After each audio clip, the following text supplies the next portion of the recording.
Welcome to This Week in Poppe from the Palm Bear. I am Rosie. And I am Buzz. We have a packed show this week covering decisive city council actions, certified election results, an executive fire rescue shakeup, and major commercial growth across the city. On our agenda, hospital campus approvals, an outright primary sweep, command staff accountability, national Boomtown momentum, and regional water restrictions. Let us dive straight into City Hall and Thursday's city council action. Leading off at City Hall, Council unanimously approved a quick-take eminent domain resolution to secure a vital 5-acre right-of-way through Cypress Bay West. This acquisition completes the missing link for the Southern Parkway extension in South Palm Bay, connecting the Babcock Street corridor directly to the Southern Interstate 95 interchange. Crucially, master developer Rolling Meadow Ranch is funding 100% of the $1.09 million court deposit and all associated legal expenses. Rolling Meadow is contractually required to construct the initial travel lanes at zero taxpayer expense, ensuring private developers pay their fair share of regional roadway growth. In healthcare, Council gave unanimous final approval to Health First's $230 million campus expansion on Medplex Parkway. The rezoning clears the way for a brand-new 5-story patient tower featuring up to 120 inpatient beds, modern surgical suites, and dedicated cardiac care.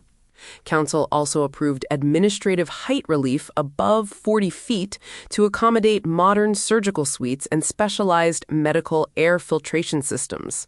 Residents strongly backed the hospital investment, while city agreements ensured developer-funded traffic signals at Medplex and Malabar are fully operating before the facility opens.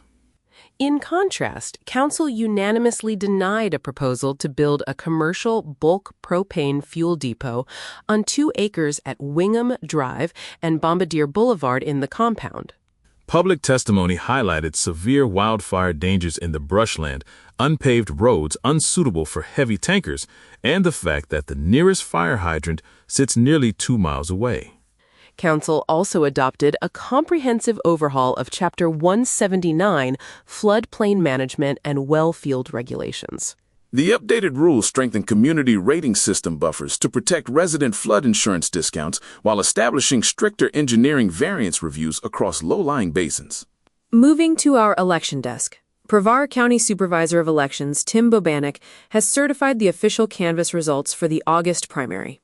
The certified tally produced the rare political milestone, fundamentally reshaping the upcoming November general election across Palm Bay. Under the Palm Bay City Charter, any candidate securing over 50% of the total primary vote is elected outright, bypassing a November runoff. Both incumbent council members cleared that 50% threshold, removing seats 4 and 5 entirely from the November ballot. In Seat 4, incumbent Kenny Johnson secured outright re-election with 9,735 votes, earning 54%. Challengers Alfie Agari received 27.7% and Michael Brouillet earned 18.3%. Johnson campaigned on municipal audits and infrastructure concurrency. In Seat 5, Deputy Mayor Mike Jaffe won decisively, capturing 10,738 votes for 58.7%. Challenger Santa Isabel Wright received 27.8%, while Eduardo Macaya earned 13.5%. Jaffe emphasized fiscal discipline and strict resident privacy protections. Countywide voter turnout reached 23.15%, with more than 101,000 ballots cast across Brevard. In Palm Bay, voter engagement remained steady across all 16 municipal precincts, reflecting strong participation in an off-presidential primary. Voting methods showed 37% cast by mail, 32.5% on Election Day, and 30% via early voting. Party distribution across the county tallied 58,000 Republican ballots, 32,000 Democratic ballots, and nearly 10,000 nonpartisan ballots. Transitioning to public safety, we begin with major executive personnel news from inside Palm Bay City Hall. Official public records confirm a sudden command staff separation within Palm Bay Fire Rescue. City Manager Matthew Morton issued a formal administrative separation notice terminating Assistant Fire Chief Brandon McKee, effective August 20th. McKee served as second-in-command operational leader, overseeing emergency field operations, logistics, and departmental coordination. The official memorandum stated the dismissal was in the city's best interest under at-will executive status, citing no specific disciplinary infractions. McKee was directed to return all municipal property and credentials prior to his final paycheck. Under the city charter, the city manager's administrative personnel action is non-appealable. In law enforcement, the Palm Bay Police Department has officially reestablished its Youth Explorer post, chartered through Scouting America. Chief Spears announced the revived post for young people ages 14 to 21, providing hands-on training in de-escalation, scenario drills, agility, and patrol ride-alongs.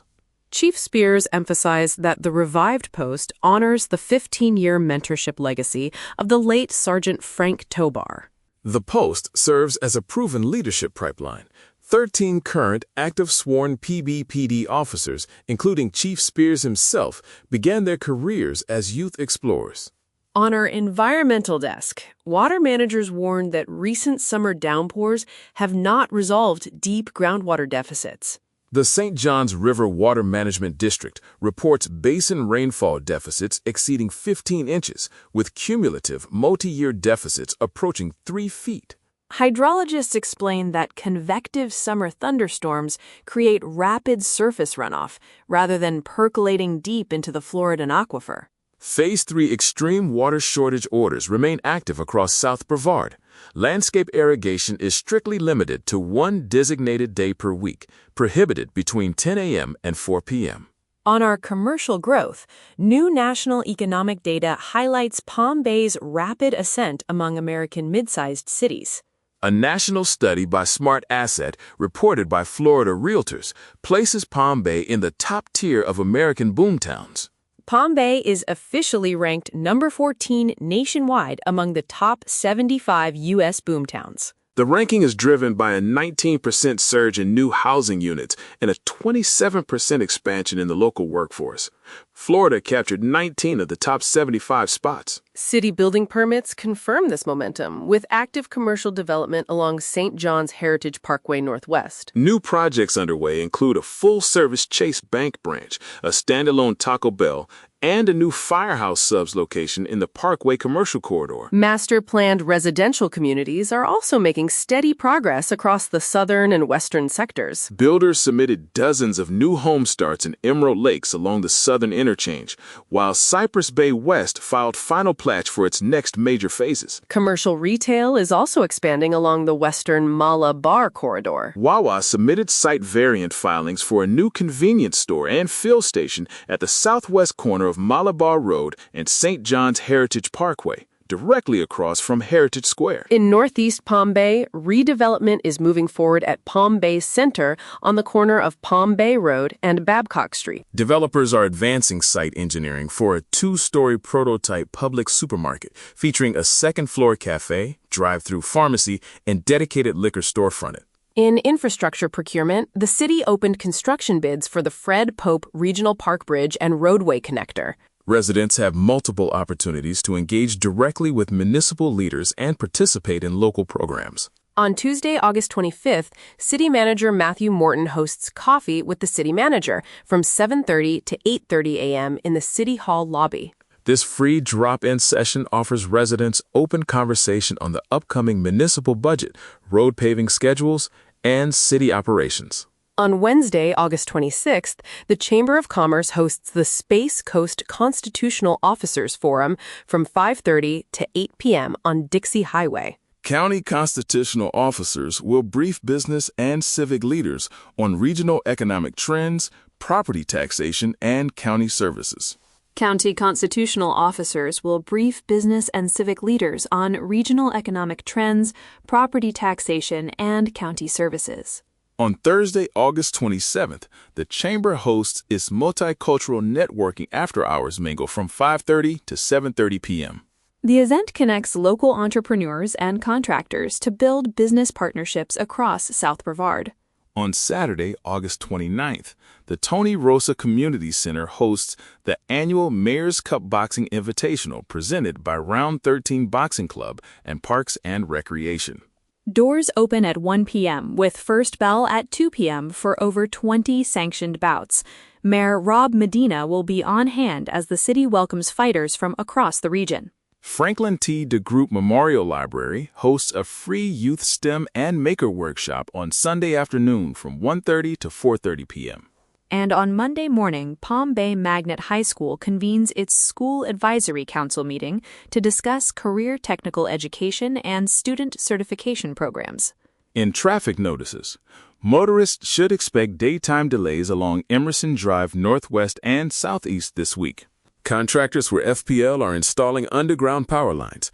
Flagging crews and lane shifts will operate between Minton Road and St. John's Heritage Parkway. On regional highways, the Florida Department of Transportation continues its $26 million Interstate 95 resurfacing project. Expect nightly single-lane closures from 8 p.m. to 6 a.m. between the Indian River County Line and Babcock Street as crews resurface 12 miles of interstate. From hospital expansions and certified primary sweeps to executive leadership changes, Palm Bay continues to grow and evolve. For full investigative dossiers, public records, and daily reporting, visit news.thepalmbear.com and follow The Palm Bear on social media. Thank you for watching This Week in Palm Bay. Stay informed, stay engaged, and we will see you next week.